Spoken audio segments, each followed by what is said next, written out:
Hi everyone and welcome back.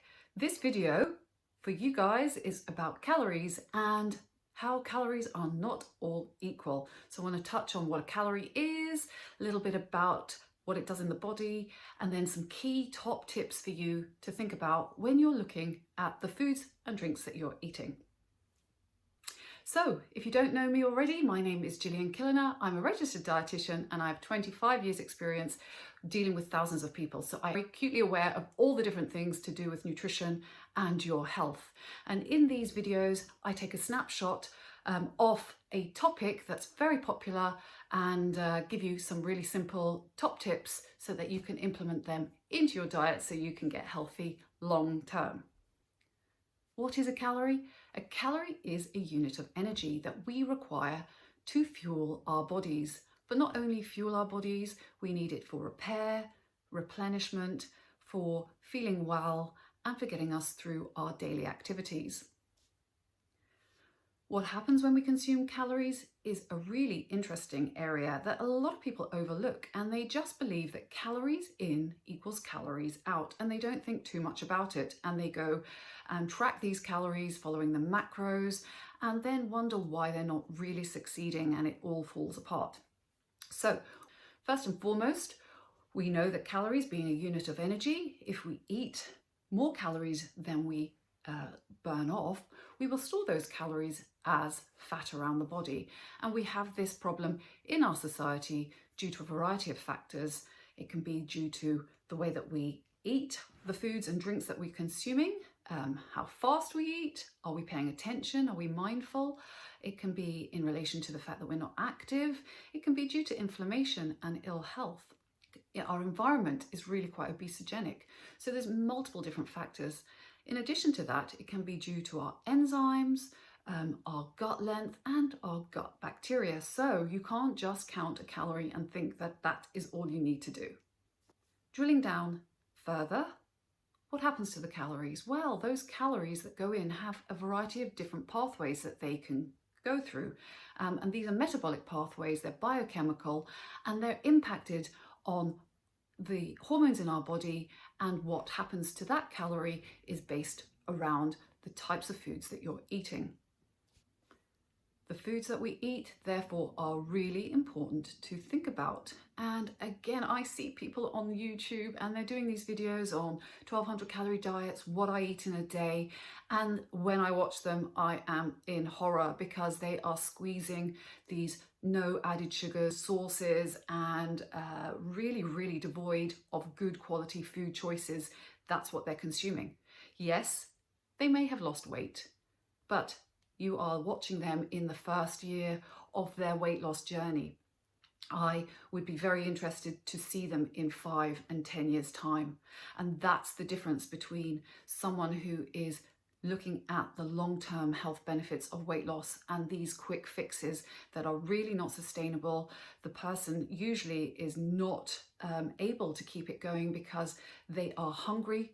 They are not getting the right nutrients to sustain that weight loss. They are therefore most likely to fail, give up and gain that weight back. And sadly, it's fat, and that is often at a higher level than when they started. So it's not all doom and gloom. I don't mean to make that really sound like it is not possible to do. But actually what I want to switch you over to thinking is, yeah, what calories can I consume that will burn more fat or assist in my body's burning of fat and allow me to feel great, feel full and get on with my day. And that's really what I'm about as a dietitian. It's fueling people correctly so that they don't have to worry, think about things being too complex, calorie counting, etc. They need to feel good, they feel happy, their mood is balanced, their energy levels are good, they can perform at their work and in their sport, sleep well, and avoid the risk of long-term health problems. So what are the top tips that I'm going to explain to you? Well, the first one is around satiety, and satiety is the feeling of fullness, and it's so important to feel full when we are trying to change our body composition or lose fat and reduce our overall weight.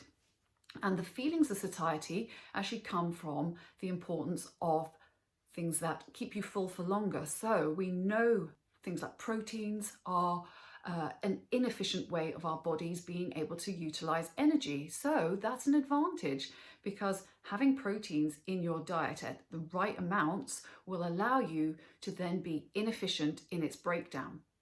What do I mean by that? Well, we consume proteins, we consume fats, we consume sugars and carbohydrates, and we also can consume alcohol, calories. But drilling down to protein, what we find is that protein is only 75% effective in its ability to transfer its calories. So a lot of it's lost as heat. It's inefficient. The advantage to you then is if you consume 100 calories, 75 calories are probably utilized by the body. Compare that to fat. You could consume 100 calories of fat, you will then actually utilize 98 calories of that fat. So there's a big discrepancy there, and the protein wins because it's got less calories for the amount of food that you're eating being converted in the body. The rest being burnt as heat, because it's a complex protein structure. It's used for repair, replenishment, and so on. So it's an interesting one to add in, an important one to add in. When you think about satiety, a great example is if you were eating 50 grams of milk chocolate, which gives you 300 calories, and 100 grams of chicken, which also gives you 300 calories. Well, I can guarantee you, if you ate 100 grams of chicken, you would feel fuller for longer, it would give you a slow release of energy, and it would allow you to function. Whereas if you ate the 50 grams of chocolate, no doubt you would not feel satisfied. You would actually feel like there was an energy spike and an energy dip, and you would be looking for something quite quickly soon after, and more likely it would be something sweet or of the more unhealthy choices. The area that I want to touch on is sugars, and we consume sugars in our diet. Glucose and fructose are the two main sources, and we use glucose for energy for all our cells around the body. Really important for our brain to get energy in an instant format, and glucose is very good fuel for that.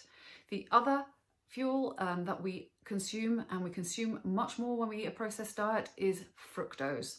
Now, we have fructose in fruit, but fruit is also accompanied with things like fibre, micronutrients, antioxidants, and so therefore that fructose is dealt with slightly differently. But when we eat a processed fructose, it goes straight to the liver, it spikes our insulin, and it is converted into energy and stored usually as fat, as an excess source of energy. That's not great if we're spiking our insulin, because that means that we switch off our fat burning in lieu of storage, and we start to store it around our tummy. It increases our triglyceride levels, which is an inflammatory problem that we are aware of. And certainly what you don't want is to be consuming lots of these fructose-rich foods that we see in our processed choices. If you're eating a lot of honey or drinking a lot of fruit juice, they are actually fructose. So you really want to be thinking about where you're getting your energy from, and a processed fructose is not one that you want to be consuming. Finally, I want to touch on fibre, because people think, oh, fiber's so horrible, fiber's not a great thing that we need to worry about, and actually it is. Fibre is not well digested in the body. Its enzymes generally don't do any breakdown, and so it's useful for bulking up your stool. But actually our fibre goes further down into the bowel, and it's broken down by our bacteria, and that's really important because we get these short chain fatty acids like butyrate, which then gets reabsorbed and utilized for creating hormones in the gut. And so really we shouldn't overlook, when we're eating our meals, we need to consider including fibre for not only bowel health, for satiety, but for sure allowing the body to work effectively. So there is the snapshot of all of the things that I want to touch on today in this short video, looking at calories and how important it is to actually factor in that all calories are not equal. Definitely eating foods from an unprocessed source is essential, making sure you get the fibres in, make sure that you get the right amount of protein in. If you've got any questions, just let me know in the comments below. share this video and like it, and hopefully I will be able to answer any of your questions, and anything else that you'd like covered, do let me know.